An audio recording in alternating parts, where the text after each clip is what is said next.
All right. Good morning, everybody. For those who use the recording, my name is Oliver Schmidtke, and I have the pleasure of welcoming you to this Global Talks in mid-April, and Tamara Plushbrett, who will tell us about her very exciting research and the results of her PhD. But before we get into the presentation, let me acknowledge with respect the Lekwungen peoples on whose traditional territory the University of Victoria stands, and the Songhees, Musqueam, and Masanich peoples, whose historical relationship with this unceded land continues to this day. That's, even though we live now in this virtual world, I think it's important for us to still, be aware of where we are, where we live now, and the legacy that is attached to the stewardship of the land. So, that gives me the great pleasure of welcoming Tamara Plush here. She has been associated with the center now, and we are very fortunate to have her. Unfortunately, not really in person. Before we start off, we talked a little bit about the limitations of welcoming someone like Tamara now to our community, but we will definitely do this at a later stage and welcome you actually in the hallways of the center, and and overcome the kind of artificial distancing that we have with the pandemic. So Tamara received her PhD in 2016 from the University of Queensland, and she told me some of the results that she will present are very much based on a very engaged PhD that she completed some years ago. And you can see here from this slide that her research at its core focuses on innovative approaches on seeing how citizens could gain a voice. And she does this through very innovative and daring, techniques, and we will speak about methodology in a second, that she brings to bear in different contexts to get a sense of how democratic engagement of citizens can be facilitated, how it could happen, in which format.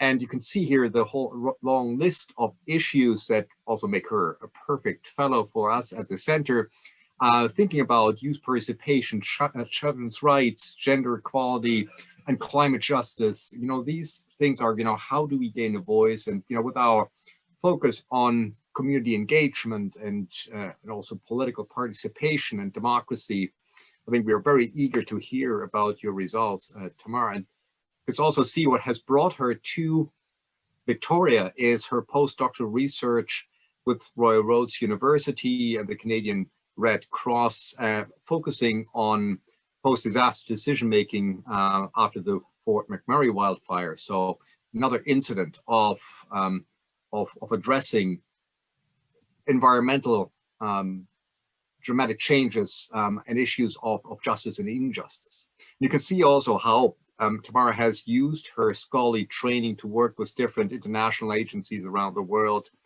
and she continues to work with them. I'm not sure, Tamara, whether you're going to talk about this, but it's great to see this bridging of your scholarly expertise. We're going to hear about your experience with video, also film and multimedia, and putting this to good use in policy-related work out there, working with international agencies. So, Tamara, again, very warm welcome to the center again after a couple of months now that you've joined us.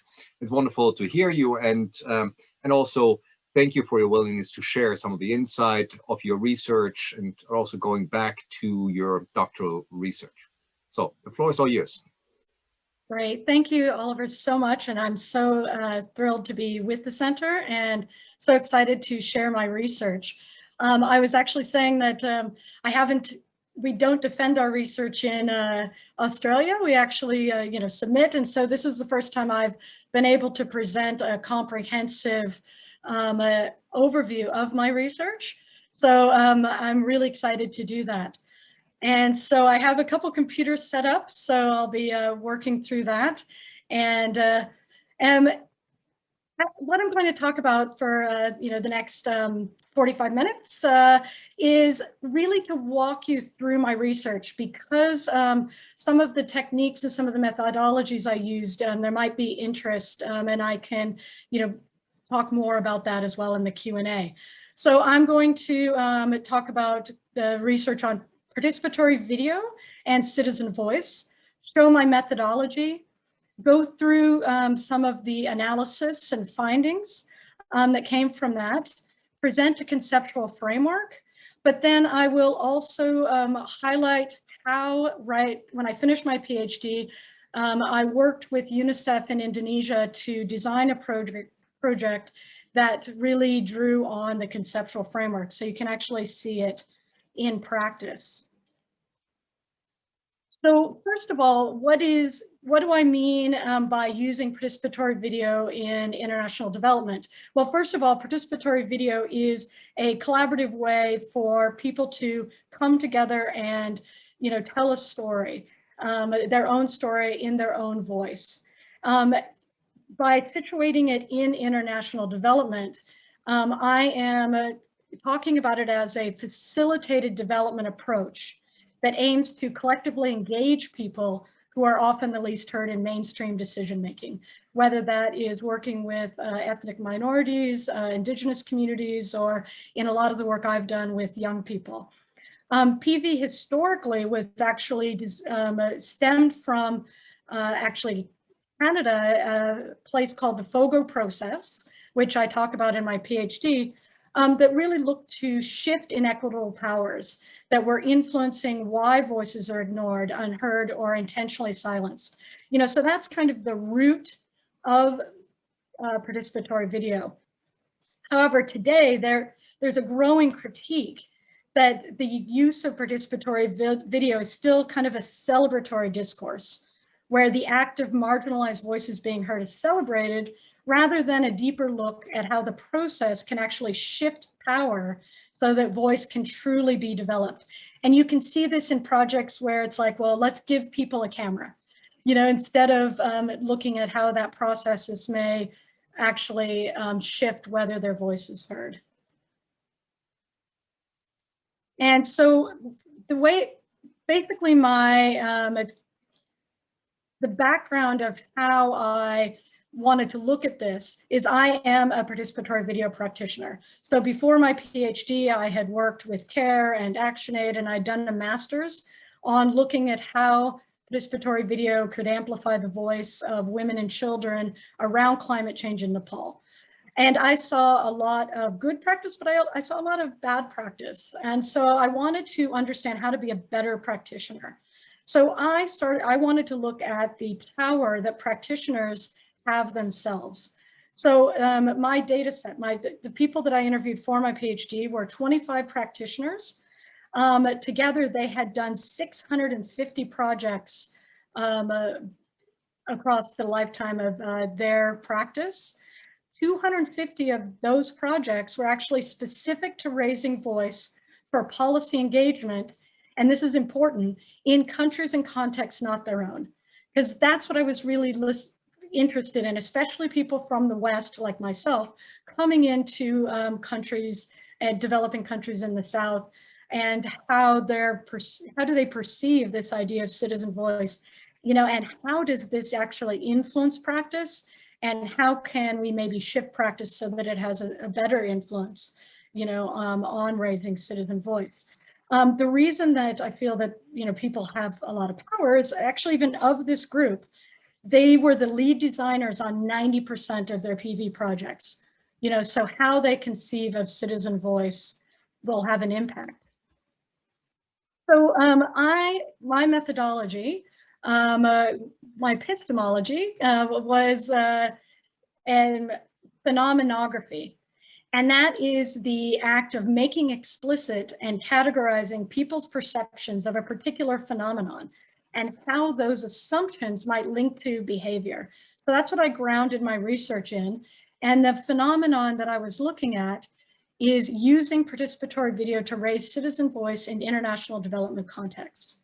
So I'm a practitioner. So if I go out and I start interviewing people, I felt that there would be some, bias there. So what I decided to do was actually use a visual method of storyboarding as a reflective tool for practitioners to think about practice.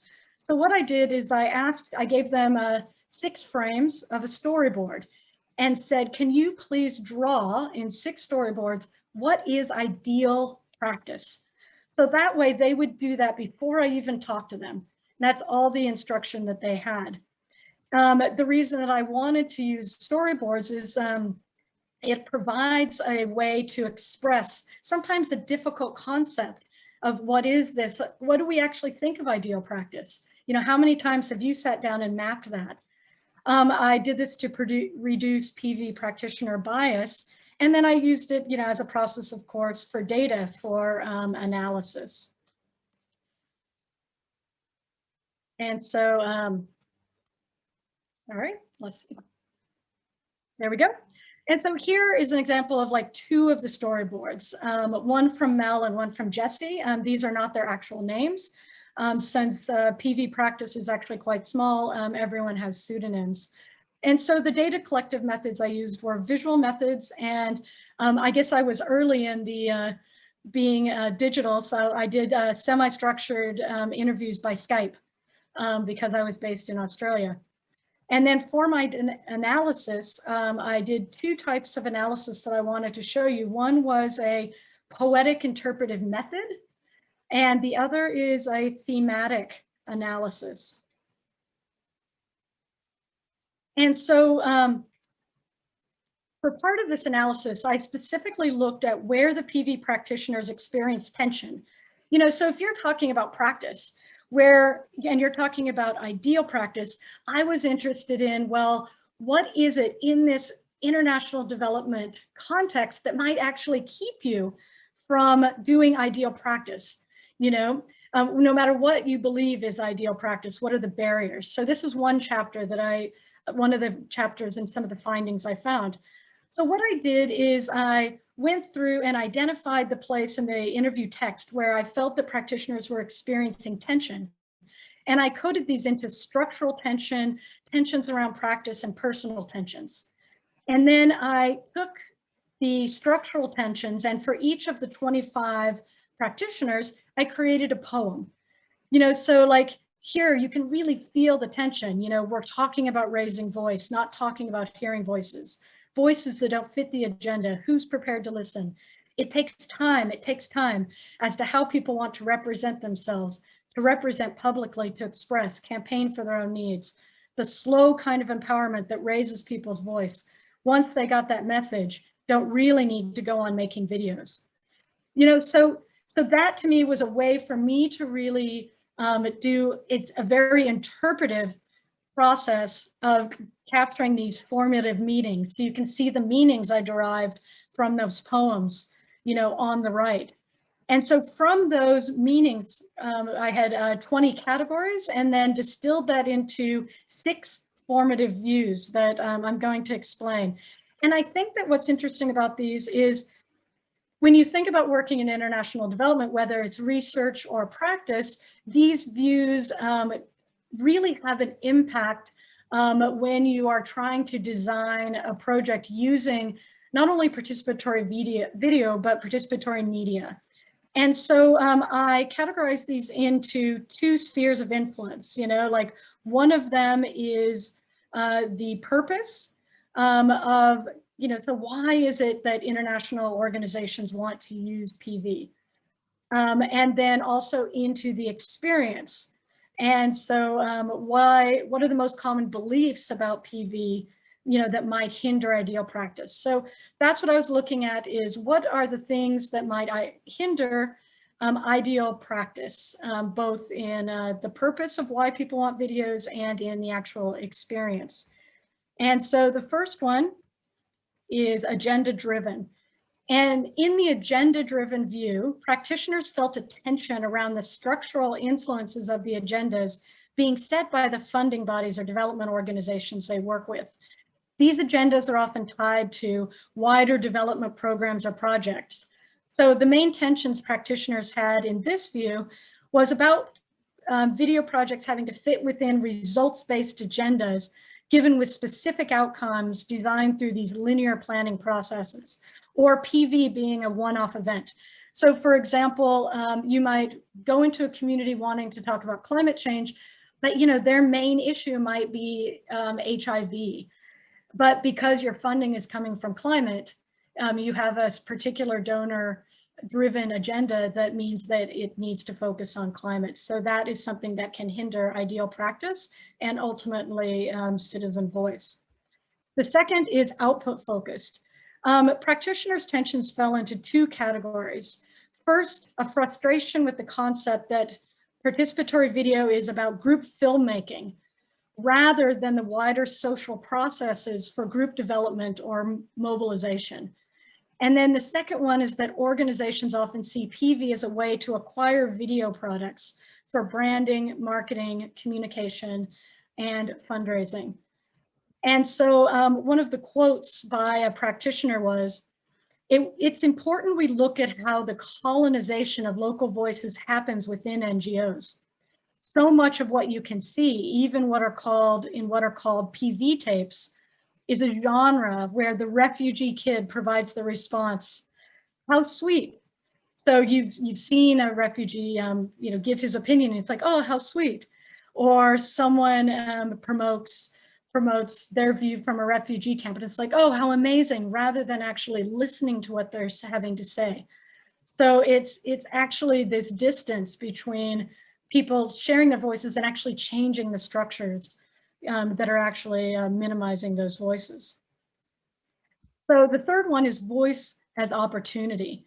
So this is where organizations see participatory video only as providing an opportunity to amplify the voices of marginalized groups in mainstream spaces. So like, this is not to diminish the value of people being able to narrate their own lives. However, voice needs to go, according to Nick Coldry, my main theorist, who I'll talk about later, it needs to go beyond people just giving account of their lives. It needs to address the structures and the organizing mechanisms that keep voice from being heard. Organizations often see participatory video as a way to give voice, like a gift or a commodity, where the opportunity for people living in poverty to put their opinions into a video becomes the outcome, rather than why those voices are marginalized in the first place. So that can really restrict things. As one practitioner said, fine, go and do something in 3 days, but don't call it voice. So it's thinking about that as a barrier to practice. The fifth one is a concern. A fourth concern, is that participatory video is neutral, and that participatory video is used in a tokenistic way rather than challenging the status quo, which is often what's actually needed to actually make those structural changes. And practitioners explain that this can start from a project's inception, where gathering opinions is prioritized as the main value, rather than using it as a process for people to politically engage as part of wider social processes. The fifth kind of barrier in international development is the output-focused view, where first there was a tension with the concept that participatory video, sorry, I am going backwards. Sorry about that. The fifth one is about PV being innocuous, that PV is seen mainly as something that will do no harm, or that minimal harm can ever come from working with communities and making videos.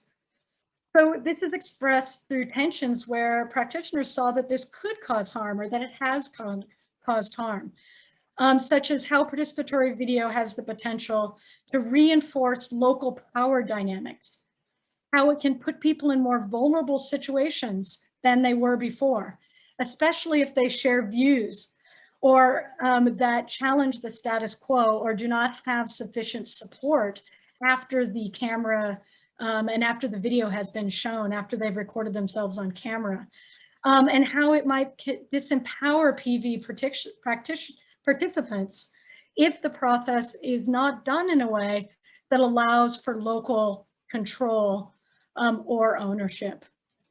And then the final one is that PV is quick to learn and sustainable. So the view that participatory video process can be quickly learned and replicated often puts a huge strain on practitioners who not only have to run an empowering process to raise the voice of participants, but then the participants themselves are expected to be able to facilitate this same learning environment after the facilitator leaves. In international development, this can be expected as a 5-day workshop, a 2-week workshop, or very short timelines. Practitioners said that the expectations and time pressures were much more common in international development than in community development processes where you might be living in that community, or that community is much more accessible. As one practitioner said, it is understood that to learn how to make films, professionals should do long-term college courses or become social community workers or researchers to become NGO workers. But somehow people in the community are supposed to build skills overnight, even though they're much less well-placed due to life constraints to do so. And so I think that that gives kind of just a very quick overview of the international development, some of the barriers you might face. And so these choices by practitioners is they either, provide exactly what, work within the system, they adapt their work, they try to expand it, or they reject it and reframe it and work a different way, or they reject it and leave the practice altogether, which was what some people had done. And so now I want to get into the second analysis. This is the storyboards where I actually did more of a visual analysis. And so you can kind of see here how you started to look at how practitioners conceived citizen voice. So if you look at Mel's storyboard on the left, the beginning storyboard talks about consultation. And then the last storyboard was an assumption that this consultation would lead to a policy change and improve in livelihoods. So that was kind of an ideal practice in Mel's case. But then if you looked at the second one, Jessie's storyboard, she talked about the situation as more of a situation that there is a gap and that there needs to be a bridge between community voices and people at the decision-making tables. That's what's in the cloud over there. Is that, there's a river of voice, but there needs to be a bridge to get people to that decision-making table. And the last, they may not even get into policy, but the fact that people have gotten to the table and that there is a symbiotic equal relationship between the two groups, that's actually the goal. So you can start to see some of these differences. And that's what I analyzed. And so through the analysis of the visual storyboards, I really looked at practitioners coming to practice with 3 types of conceptualization about raising citizen voice. They either practiced within a perception of amplifying voice as their main goal, engaged voice as their main goal, or equitable voice. And the distinctions of these, you can kind of see in how it's around rights. And so all 3 have value, but you have to understand what rights they're actually being able to satisfy. The first one is an amplified voice. It's satisfying the right to speak, that people have that right to speak, and so it's giving people an opportunity. So you might see this in practice where people go into a community for half a day and call it participatory video because people have participated in amplifying their voice. Engaged voice is more common in international development, where you're building people's capacity to engage in these places, to participate, to have dialogue in spaces that they might not be in, but it also has some of the constraints that we talked about of being in an international development context. Equitable voice is more around the right to valued voice. It's focused on the agency of people, the relationships, and the reciprocity. And a lot of the practitioners who I put in equitable voice are had to actually left practice and are practicing more in community-based practice, working more with people who are protesting or are more active in activism than within some of the NGO systems or UN system. And so the three, I just kind of talked about these, but amplified voice, is a means to motivate social and political action. In doing so, it's promoting PV processes that open up opportunities and platforms for people on the margins to generate and share their concerns on a particular topic. Whereas engaged voice looks on strengthening the capacity of people in the margins to engage in a dialogical decision-making space as an informed citizen. And then equitable voice is that practice is aimed at enhancing citizens' agency, relationships, and networks as a means to transform the unjust conditions and power asymmetries that drive people's marginalization. So this equitable voice was what I deemed really met the criteria of the main theorist that I was using in my PhD, Nick Couldry. And Nick Couldry, he argues that citizen voice is more of a process of people giving an account of the world in which they act. Rather, for voice to be politically meaningful, it foundationally requires mutual exchange for voice to be sufficiently heard, valued, and influential. He says that citizen voice must take an adaptable material form, controlled by the speaker, that requires society to be open to influence by all voices. It must be socially grounded, where voice is understood as a social process, whereby the speaker has the resources to sustain and navigate or narrate exchange, to sustain narrative exchange. It must have reflective agency, where the expression of voice is interactive, aware exchange between self and others. Voice must be an embodied process that recognizes and respects the uniqueness of individual and multiple narratives, and that voice is an act that is responsive to voice-denying rationalities. This takes into account conditions that may be complicit in denying, diminishing, or silencing voice, even inadvertently, which I talked about a little bit in those 6 areas that can hinder voice. Now, this led to a framework that I have developed for practice with a pinwheel. So if you think of a pinwheel and you blow on it, it means that every single area of the pinwheel has equal attention. So that's really what I want you to think about when I talk about these 4 areas. And so here, personal recognition promotes participatory video activities that help citizens confidently and individually express their agency. In other words, if you're coming in with a PV project, you want to either use PV or come into a space where the people you're working with are able to engage in active citizenship. So they must first recognize their voice is valuable before they can even challenge unjust structures at home, in the community, or politically. So you have to have that to have equitable representation as you move into collective representation of people sharing their views. Now, collective representation is activities that fully engage the group in determining how they frame and express their concerns with decision makers. This principle promotes citizen groups having control over their voice is portrayed, and suggests that using PV in ways that citizens can actively challenge wider contexts of voice erasure. So in international development and in research, I would say that most of your funding goes here, rather than also looking at these 3 other aspects of citizen voice. So that's where I really want you to pay attention to the other areas, to even think of your own projects of how it also fed into these other areas. And so the third one is social and political recognition.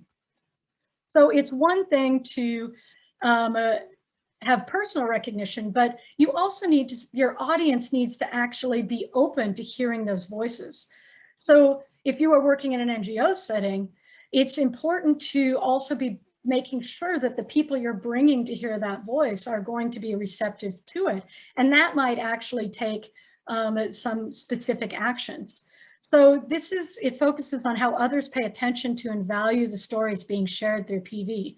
So it values how the group's opinions have value. It looks at decision makers, how they're listening to often unheard groups. And it recognizes, and so that they can recognize the merit of these concerns that are being presented to them. But even that is not enough, because imagine if you are talking about water rights and there is a well in a community and you created a video about it, but yet the budget was in June and you've made a video in July. So if people can't actually respond to when they're listening, then that can actually also diminish voice. And it can marginalize the people who are making that, because there's actually not the space for people to responsively listen. So it promotes actions that advance equitable decision-making and considered receptiveness to citizen voice. What this means for PV practice is that supporting meaningful acts of listening may be more valuable over time than attaining specific outcomes on a particular policy. And so building those relationships might actually be just as important or more important of focusing on in the year until even before you've made the participatory video. And then the last one is the uniqueness of video itself.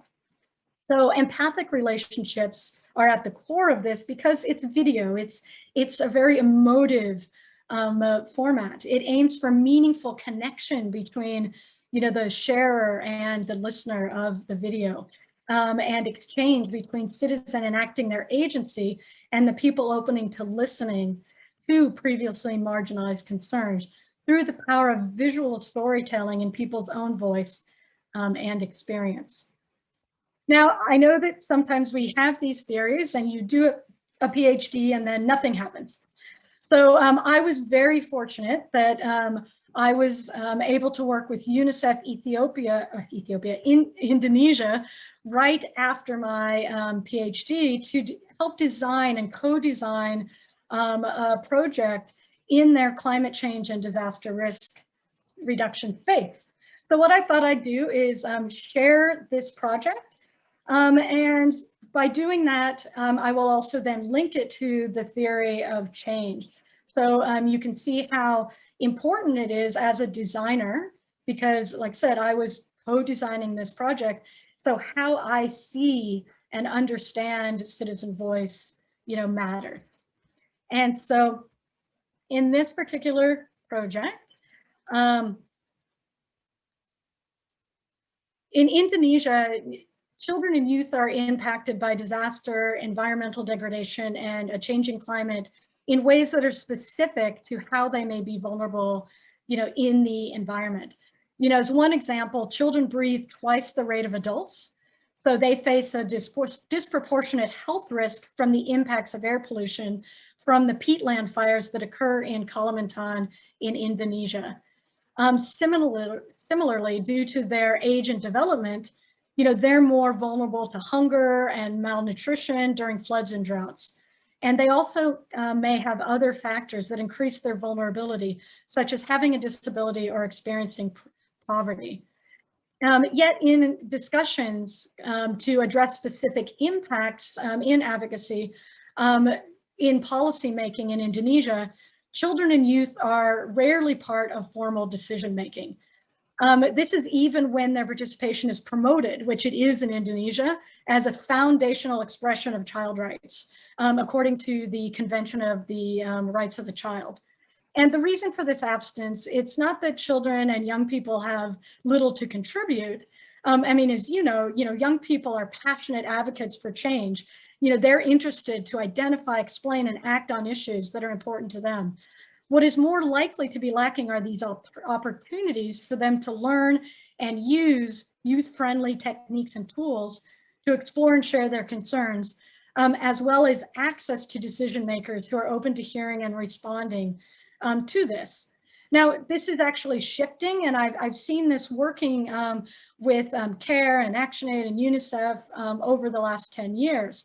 There's a growing interest by development organizations and UN bodies to use participatory media, whether it's social media, video, photography, as a collaboratory, exploratory, storytelling process that can amplify young voices in policy spaces. And so that's what this project aimed to do. So this particular project was called Youth Voices on the Frontline. It's a participatory media approach using something called community digital storytelling, which actually creates a film using photos, narration, and music. It was designed by UNICEF as a strategy to increase the practice of youth participation in decision-making. It had the aim to actually strengthen and grow a local network that among UN agencies, youth groups, and NGOs called Children in a Changing Climate Network. So it was aimed at strengthening these partnerships, the whole program. It supported organizational programming as a flexible way to adapt into organizations' own initiatives. So it was valuable because we were actually working with 10 different organizations in a train the facilitator model. And it was working to build a network between those organizations and youth groups that hadn't been there before. It was a year-long project from 2016 to 2017. And the process of creating these stories is still continuing within many of the organizations. And so the initiative was co-designed and facilitated by myself as an international development consultant and a group called Panaphoto Institute in Jakarta, which is a group of photographers who also have a background in training and also speak Bahasa, Indonesian Bahasa. And so the workshops were delivered in Bahasa. And through the full year, the project was supported by the Panaphoto staff as they worked as mentors for the 10 different groups. And it was supported by a training manual that we created in both English and Bahasa, developed through the workshop process. And so these are the 10 different organizations that were involved. You can see that it's some large NGOs, Child Fund, Plan, Save the Children, World Vision, and the Scouts. And then we also worked with 4 different youth organizations. So in the workshops, we were training NGO staff from like Child Fund, but then we were training young people who were going to go out and make the video projects themselves. And then the Child Fund and Plan and World Vision, they would be bringing it into their communities and training facilitators locally and facilitating it locally. And so I wanted to just kind of, because I know a lot of you work in participatory work, so why am I going backwards? Sorry. There we go. So I wanted to just show you the process that we went through. So we set it up where we were using community digital storytelling, and the values of this are that it's a community-driven process. It's a process set up as flexible and embedded. It aims to be aware and respectful of cultural, social, and political context. It supports dialogue and listening. It's mindful of appropriate technology choices. And it ensures informed consent as well as an environment free from harm. And I'll send you to some links later that I explain this process. I had helped develop this process with CARE, and there are a few manuals and examples in Vietnam and Kenya that show this in practice, as well as this project in Indonesia. And so the steps that we created specifically for the Indonesian context had 6 stages, you know, preparing for a project, photography and theme development, story development, multimedia production, youth engagement, communication advocacy, and social media and events. Now, I was there through stage 1 through 4 as an outsider, and I developed it so that my role would be minimal in the sense of helping design it, co-create the manual, co-facilitate, but then really to have it taken over as a local initiative. And so all of these photos were taken, most of them by local young people who were part of the workshop, and also some of the Panaphoto practitioners and myself. So stage 1, like we prepare for a community digital story, explain what it is, and then give basic training in photography and talk about how do you develop themes.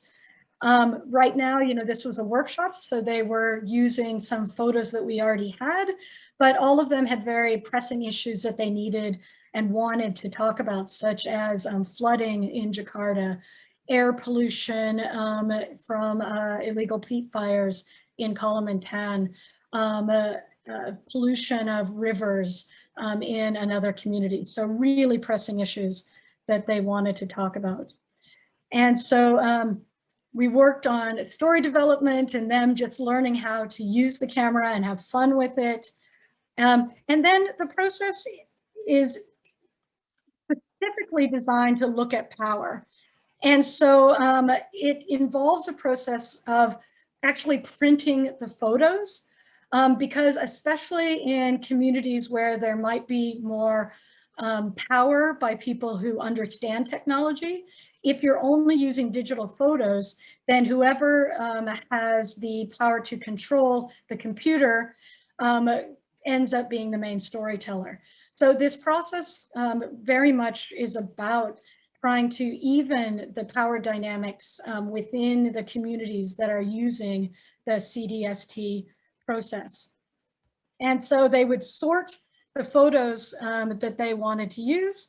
And then we used a process of how do you develop a story from that? So used sticky notes in, you know, what should people hear? What do you want them to hear?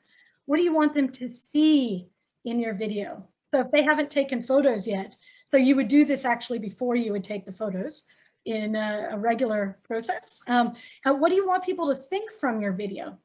What do you want them to feel? You know, and then what do you want to say in your video? So kind of getting this high level overview, but doing it in a very participatory way, using sticky notes so that everyone can put their own sticky notes on this for discussion. From here, then they would sort their photos into kind of a storyboard. You know, they would go out and take the photos in a regular scenario, not a workshop setting. Then they would go and start sorting the photos into their story, and then to start developing that, you know, into an actual narrative. And so we did this way, like I said, so that it's very visual, it's very big, you know, and it allows people to really see what's happening. And then once they've done this, they pick a narrator from their group to tell their story. And so we did training and made sure that they had really high level audio, because as you know, audio is almost sometimes more important than the visuals. So having really good audio skills and learning how to create a narrative. And then if you've already had your script written, you know, you just make sure till you get a really good clip, and it makes the editing really simple to use, and that you can do it on free software. So a lot of this was really important around equity, you know, and making sure that, you know, you have access to equipment, that you have free software, that you have support, and that the processes itself look at power dynamics. And so once they have all the technical skills, then we actually went to the management and to the youth groups and had them create action plans of how they were going to use this. Because one of the things we know is that people go to a lot of workshops, but then management doesn't give them time to actually put it into their plan. So we actually worked with management to come up with action plans that were smart. that actually had specific goals, that had timelines, that had monitoring into it, so that then they could embed it into their programming. And so once that was done, we created the guide, and I left the project. So I wasn't involved in the rest of it, but they, across Indonesia, this is pretty exciting. They created 16 independent stories on themes of climate change, disaster risk, issues of child rights, health and well-being. The photo videos focused on flood prevention and warning system, cleaning up polluted rivers, fire detection, and responding to air pollution from slash and burn practices. The Scouts themselves, they integrated it into how they communicate disaster risk reduction across Indonesia. And they also incorporated it into a school and did a video on kind of reducing pollution within that community. Here I have a link to a video, which we don't have time to show, but we can share the slides later. And this is a video that looks at innovation about a disaster risk reduction emergency innovation that young people had made to know when a river was rising in a community in Jakarta in the canals. And it's pretty exciting. So I just have a few more slides. And the next one is about, well, you know, the important thing is that it actually gets heard. And so the young people shared their concerns with their peers and decision-making in more than 6 community CDST screenings, and dialogues and advocacy at events at district, provincial, and national level that was supported by UNICEF. This is from a Jakarta-based event. And they also had a lot of events through the Scouts as well. And the films were used to visualize, you know, national research and to have dialogues about what kind of advocacy is needed and how these young people could get involved in events such as the climate change negotiations. But how does this actually link to the framework? And that's very quickly, personal recognition. When we set out, we made sure that it was embedded in organizations that people were already working to raise their own agency and power, or the organizations themselves. It was embedded into projects that did that. For collective representation, we made sure that the projects were set up not only to shift inequitable power in their projects, but that they had mentors so that they could do it on their own time when it worked for them, so that you didn't have the NGOs forcing a particular timeline. For social and political recognition, we incorporated advocacy in the planning with organizations and that already had established relationships with decision makers. UNICEF also led on setting up an advocacy network for climate and DRR through the Children in a Changing Climate network that they were working to build. Responsive listening, we coordinated with the Children in a Changing Climate at advocacy conferences and local decision-making and academic studies to partner these videos with other data and knowledge that was coming out at the Conference of Parties for Climate Change, and to support a UNICEF pollution report. And then with these 16 videos, there's a YouTube channel that you can go and see them, and they're really powerful, and they created a lot of relationships that were very, created a lot of empathy. And so what was really valuable about this is that it's the power of young people telling their own stories. You know, it highlights that participatory media initiatives benefit from a strategic design that prioritizes sufficient facilitator capacity and an attention on listening for youth participation and for an influence on decisions that affect their lives. You know, as this slide says, stories led by Indigenous youth in their own voices can not only raise critical concerns, but position young people as key actors able to understand, address, and solve the country's greatest challenges today and in the future. And so I've also included links if you want to go read more about this. We have a journal article that was written in collaboration with Panaphoto and UNICEF that is on my site, as well as journal articles about my thesis and my thesis itself. And also a link to the Indonesia project that has the facilitator guide and other materials, and also other projects around participatory video and community digital storytelling. And I put my favorite quote: "We know, of course, there's really no such thing as the voiceless. They're only the deliberately silenced or the preferably unheard." And we really need to tackle that. So I'll say thank you from my final slide, and then I'll go back to the discussion.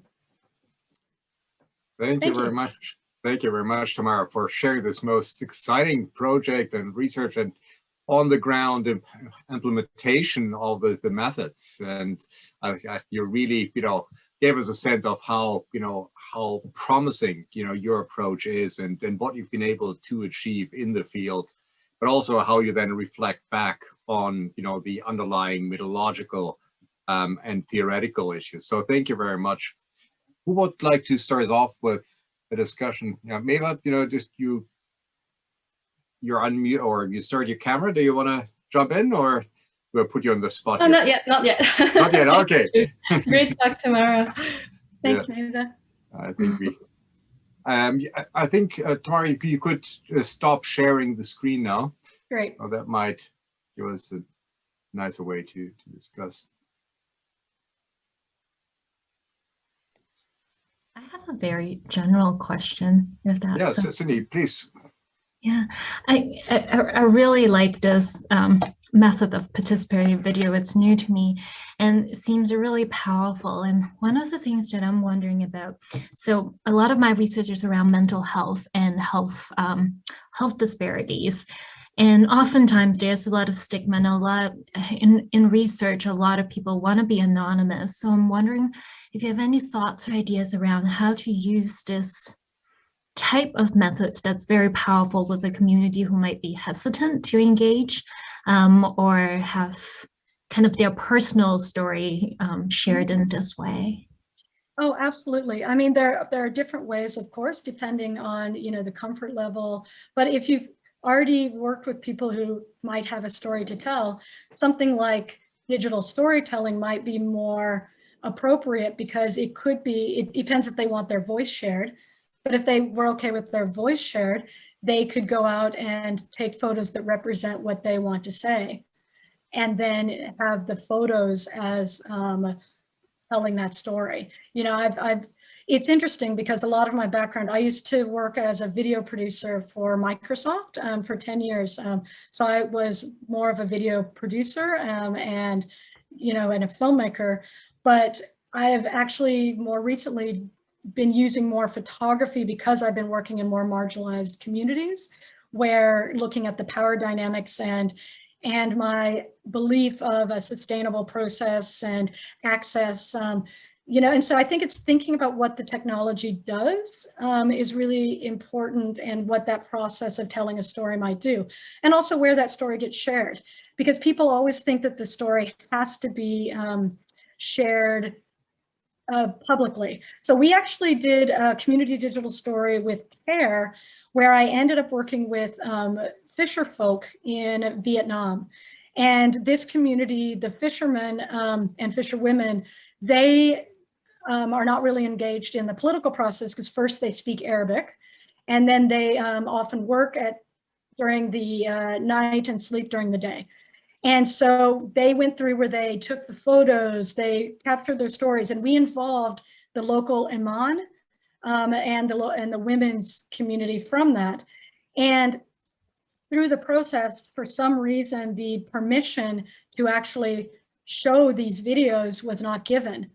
However, we did have permission, because something political, but they had permission to put up the photos in the mosque. And because of that, it actually came out that the fisher folk didn't have land. But the process of the photos and them being seen in community, richer people in the community actually donated land and actually help solve those problems. And we reported that back to AusAid, and they were fine with that. You know, and so I think that we often assume that donors have these very specific needs, but actually they're looking at outcomes. And because we had set up the process in a way that was looking at the outcomes, then that was it. So maybe the people you're working with, they want to make a story and maybe even be on camera to share with their family, and that's it. Mm-hmm. But they might be okay that anonymously you could use it as research.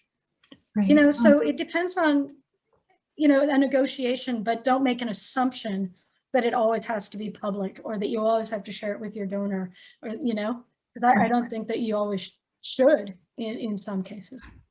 That's really helpful. I hadn't thought about, that there's levels of publicity, and maybe it's not kind of at that kind of searchable level, but shared with specific stakeholders that might be okay. Thank you. I mean, even in one community, we were working with women in Kenya, same thing, community digital storytelling. And we went to a community, and so we were working with a women's group, and we went back to the community, and some of the elders saw them kind of laughing and doing this, and they were like, this isn't serious. And so they had actually created a song for their video, and they said, we don't want that song on any version that's shown in Kenya.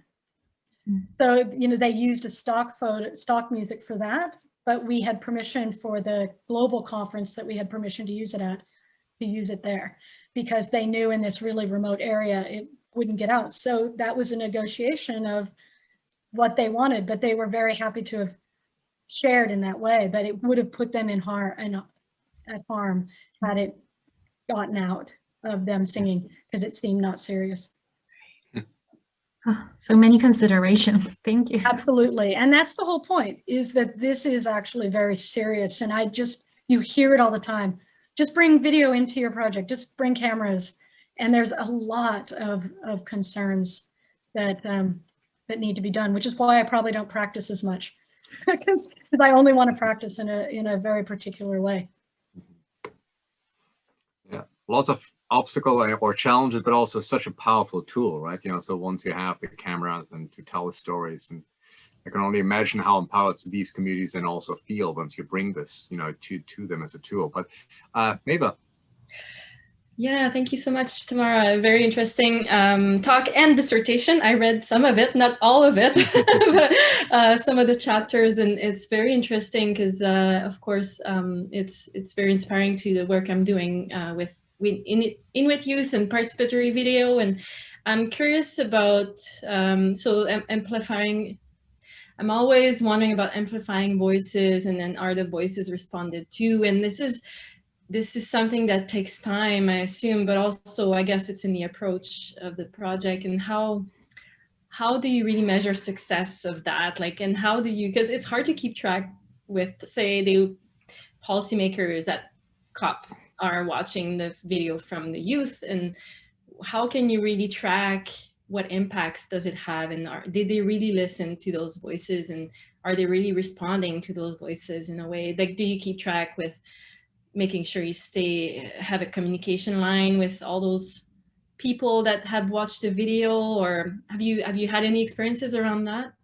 Well, I think that that's actually quite an interesting point, because the CDST in Indonesia was part of there's an adolescent in emergencies project that was reviewed.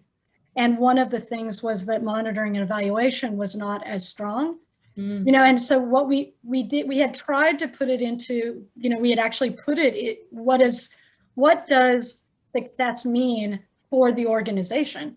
Because I can't come in as an outsider and set that success. I think that that's why I know that I've seen research projects and some projects where you've just come in and, you know, picked 5 random people. You know, or there's just a youth group that just comes together for your project. And that's something that I really disagree with, because I want that foundation that's there, that's going to be supporting a group and be part of a wider negotiation.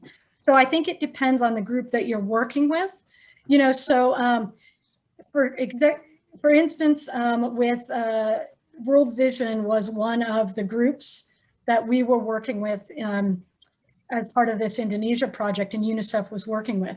So they actually had wider funding to be able to address air pollution in those communities. So they were combining it with a report, and so they, I don't have their specific measures, but they had integrated that into their project. So success for them might look different in every single community in raising the issue of air pollution.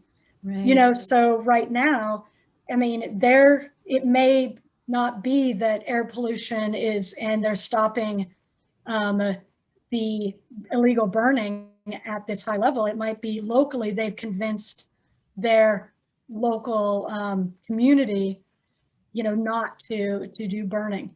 So I guess that's kind of saying it depends. I think that when you set it up, it's thinking about all of that. And instead of just having the funding to get them to the COP, it's actually making sure that your project, when it's designed, has the funding to support in a flexible way, being able to do follow-ups, being able to make those connections, because it might not be that the policy doesn't change, but the group has decided that just building a relationship with their MP, that was success.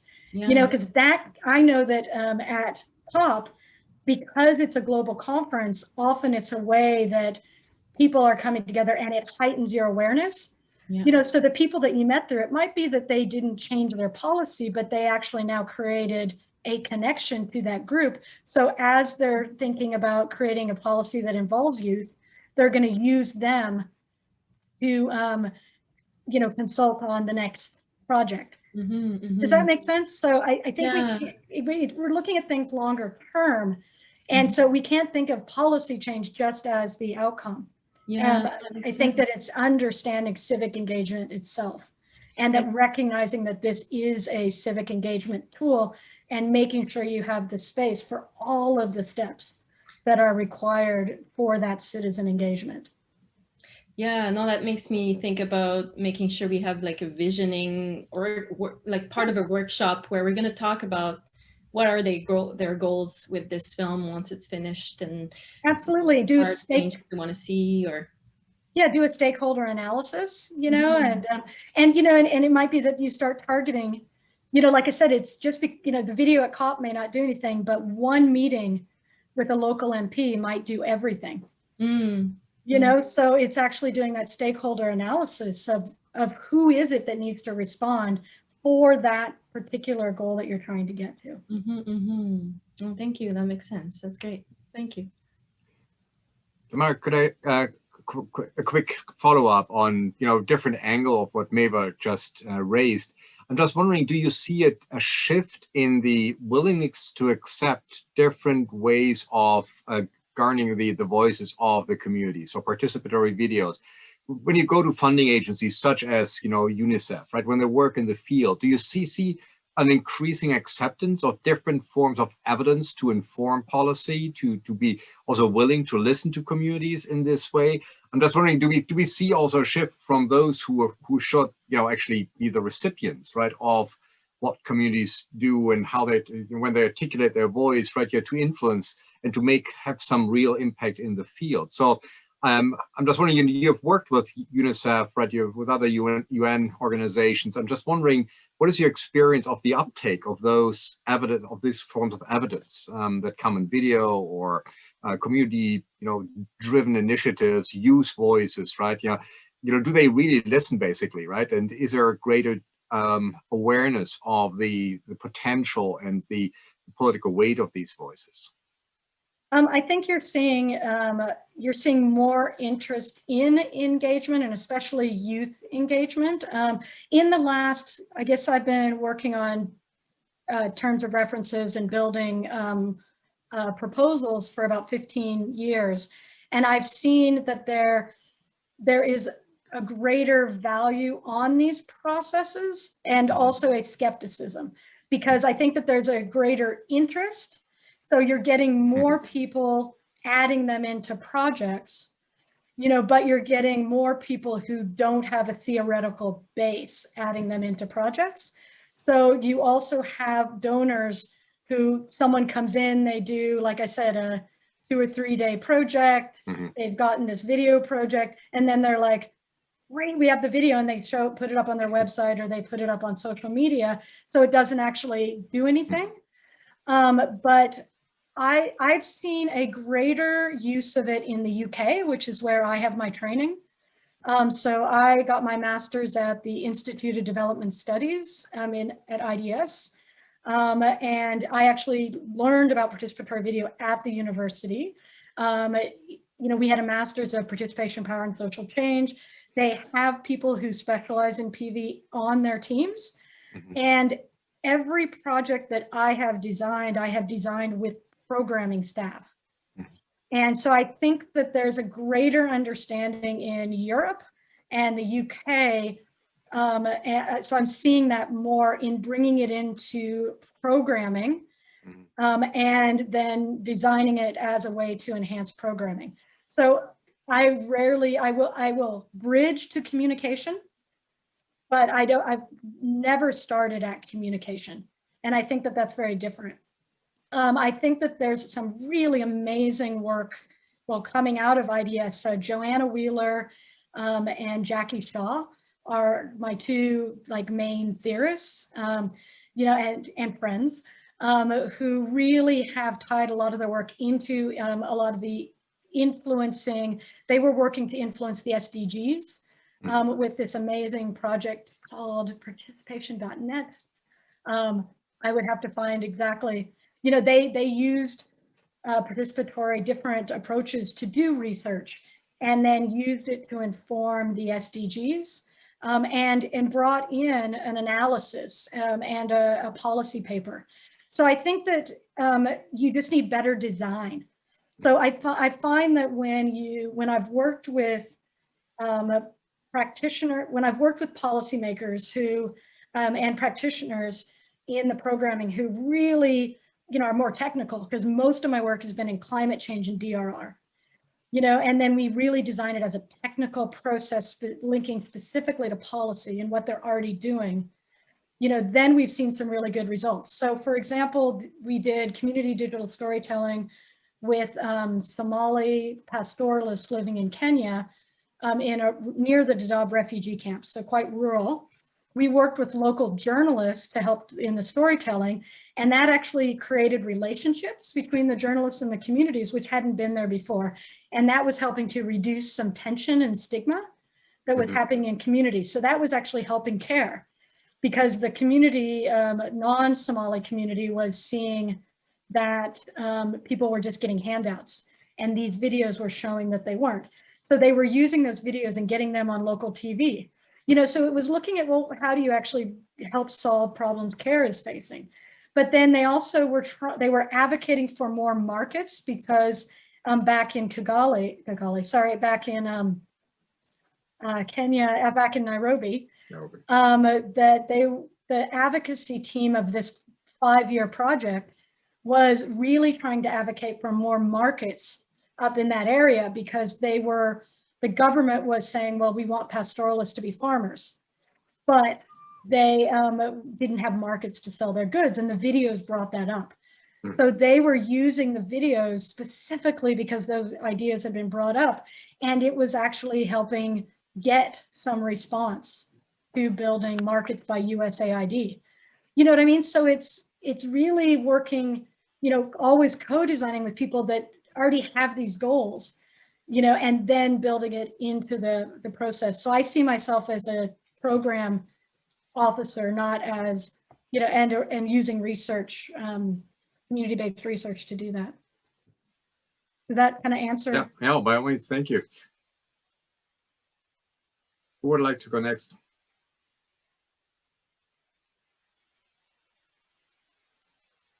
Jutta, I'm wondering, have you used, you've used some very similar techniques, right? Yeah, actually, First of all, thank you so much, Tamara. It was great to hear in depth your work. I knew about it, but not all the details. So it was really great hearing. And I so totally subscribe to what you have said and the advice you're giving in terms of embedding it into community-based research. So if you embark on using those tools like PV or photo voice, it means that you have to engage with communities. And I was lucky enough to work with Crystal, whom you know very well as well. And we started using PV in Brazil in the participatory sustainable waste management project. And it was like part of one of the many other methods we used in a 5-year-long project. And I could really see how using and engaging and learning how to use a camera and speaking about the images produced, how this has so empowered the participants. And I think that is maybe one of the most important outcomes, is to empower these people who then use that that voice which they have conquered and use it in many different contexts as well. And since then, in some other projects, we've also used PV in Kenya, in Kisumu, for example. I think that's another amazing example to share, where also one of the groups made a video together with women who work in the fish transformation industry. So they basically get the waste from the fish factory, from the tilapia fish, and so basically they get just the skeletons and the skin and they make so many different products out of what the industry considers waste. And one of those products is also the skin of the fish. And with that skin, they make artisanal things like shoes and belts and wallets, etc. So that video has kind of portrayed that the work of these women, and we've put it also on YouTube. And besides the women feeling and being more empowered and seeing actually the value they are doing, they have also been discovered by somebody in Belgium who has seen the video and got in touch with us and wanted to get in touch with the women. And then they established a direct link because he wanted to buy the products from these women. So it also has benefited them economically. Of course, that's not always the outcome, but it can also help project these women to a bigger audience as well. And but I'm mostly interested in using those videos for policy change and for creating that dialogue with, for example, policymakers or other decision makers. And maybe I would like to hear a little bit more from you as to your experience in having these voices being heard and the impacts and outputs of these. Thank you. Yeah, absolutely. Like Indonesia, I wasn't as involved in the individual projects, but for my master's, I was very fortunate to be embedded with ActionAid in Nepal for an entire year. And I worked through a disaster risk reduction through schools project, where they had set up disaster management groups in 3 different areas, urban, the Terai, the plains, and in the mountains. And so I worked with those groups to become participatory video facilitators, who then they worked with their community to make films. So in one area in Bangka district in the plains, as an example, the disaster management committee members used participatory video working with children and young people to investigate how they were impacted by a changing climate. And they had recognized that their rights to an education were being denied to get to school because of the floods that were coming down from the glacier lake, the glaciers melting. So they made this just awesome video. Well, the subject is very sad, but they had kids had drowned on that. So they recreated this video where they're holding hands and they're going across the river, and one of the kids gets swept away and they pick up his body and they're carrying him out. And then they all sit in this children's circle and say, what are we going to do? And they're like, I don't know, we need a bridge. You know, and in the end, they had a local politician who actually became an actor in their film and said, we will give you a bridge. And then they actually used that video to take it to council and eventually got a bridge built. So that like was a local win for them. But this project, we also embedded it in, it was a bigger project. So we also had research going on with the Nepali research, doing focus groups around children's rights in the 3 areas.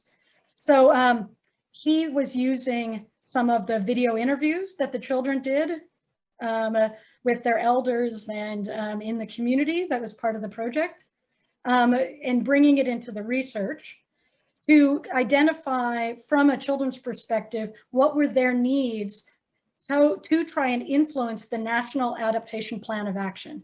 So at that time they were called the NAPAs, you know, because a lot of Nepal was really focused on infrastructure, and there was a huge movement by ActionAid and Save the Children and other organizations to get children's rights recognized in the NAPA, because if they're not recognized, then funding doesn't go to children's initiatives to address their needs. And so in this project, one aspect we had built in was that before they made their films, they created questions around climate change and did their own interviews. So I had 150 interviews in Nepali that I wasn't even there for, done by children and women to each other, that we had all of this data, which it should have been a PhD. I'm so sad that I didn't use this data in the way that I could have. And so we had all of that data to bring in, and then with their permission, we used clips from all the films they made locally. So like in one community, the young people made this film about how they needed more medical attention. You know, so it was so far to walk to the hospital, and they talked about how the changing climate was causing young people to have to go overseas to work, which is a huge issue, and the young daughter to go and work on the fields somewhere else. So they had these really pressing issues, but they were using those videos locally. So we didn't want to give them any parameters about how long they were, how they used it. We trained community-based organizations in the editing and using free tools, and we gave them cameras as well. So they were able to keep all of the tools. And I think I just bought a battery like 2 years ago for one of the communities, because their battery, they couldn't get it locally. And usually I try to source local cameras as well. You know, so that was a commitment too. I wasn't going to do any project unless I could also give the training and the equipment to that community. So anyway, so we created this report, and then from the report, we created a video that included their videos with their permission, clips from it, that was specific to advocacy. And then the ActionAid team used that at the National COP to create a dinner, to create a discussion. And not just this, but also, you know, the wider networking that it came into did that year get children's issues into the NAPA. So I can't say that this specifically did that, but it helped create a conversation in 2008 that wasn't there before. So that's my best example for it. But I was there for a year. I could never do it if I was getting paid. You know, I was doing it as an intern, an embedded researcher in a country I could afford to live, you know, for a year. So, you know, you have to have the funding, you know, to be able to do that. And ActionAid had the budget that we were able to incorporate this into their project. So I think a lot of this, as I guess, trying to influence is, it's about design. You know, how you design these projects. And I think that, and back to your point, Oliver, that I think that donors are open, if you can theoretically back it up. And I think that's one of the reasons I went to get a PhD, because like I said, I'm not doing as much research these days, as much as I'd like to. So I'm open, you know, to collaborate, but right now, you know, I haven't been doing it, you know, as much, but I wanted to have a theoretical base to improve my own practice and be able to really academically explain what we're doing and why. I really like your stressing how important the process in itself is as well. Like when you give the example of the participants doing interviews with politicians and decision makers, I think the fact that they are there with the camera, putting the mic in front of the person, I think that creates momentum as well, momentum for change. And we've observed that as well in the project in Brazil, where we have kind of accompanied the process also with interviews with local governments. And yeah, it's something else if they speak to you and you're taking notes, or if you are really with a camera in front of their face and they feel more committed. So yeah, I think that's another add-on from this methodology. And Tamara, absolutely. And I think the stories that you tell about your research and what you've achieved, you know, one is, you know, the direct impact it had, but it seems also through the technology and through a carefully designed project, they gain capacity. If you think about democratic empowerment in the long run, right? Yeah. These communities feel simply, you know, there is a way to articulate, you know, their voice. I think that once you build this capacity, it's probably hard to take it away again, right? You know, that's, you know, demanding more batteries to continue on with this, right? Yeah, so this is also, it's harder to measure, right? But I think, you know, once you provide access to having a voice, right? You know, that is, you know, could set in motion a process of empowerment and also basically giving the community the ability that is hard to reverse. And in this respect, I think it's crucial if you think about grassroots forms of democratization. These, I think, you know, these are critical initiatives in this respect. Well, and something that I wanted to bring up that I think is really important is the ethics, and especially even in your technology choice, because I think that this isn't always thought through. So when I was working on one project, people wanted to use iPads. And I'm like, great, sounds great, but why? And it was a project with children. And they said, well, we want children to be able to like take photos, but then upload them so they can have these conversations. And I was like, okay, are you comfortable as, you know, an international organization that they have gone out and maybe taken a photo of an illegal activity, because that's what the video was going to be about, and then uploaded it? Like, will that put them at harm? Will that put the organization at harm? You know, if you're an organization that your ethos is do no harm, you need to look at what your technology is doing. So for example, if your cameras are so expensive in a rural village that they put someone who's using them at risk, you know, do you need to make sure that the young people are accompanied by an adult? Do you need to have a place at a community-based organization that they're locked? I think we ended up buying lock boxes in Nepal, you know, for the equipment. You know, you need to think through all of those things around ethics, safeguarding, power dynamics.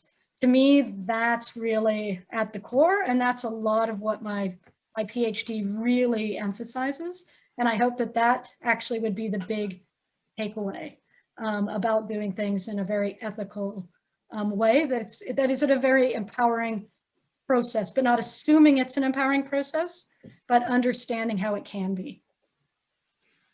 I think we're coming to the end of this session. Thank you so much. You know, really glad we recorded this and we'll make this available more broadly, because some of the lessons are just amazing that you brought to our attention here. You know, both conceptually thinking, you know, through the theoretical foundations of something that might seem so, you know, self-evident or self-explanatory, but really, you know, once you, as you outlined so competently, you know, if you think through the, you know, the design issues, you know, the ethical issues, all those kind of things, I think it's, you know, you've given us a sense of the complexity of the planning that needs to go into making these things work. So we will share this soon.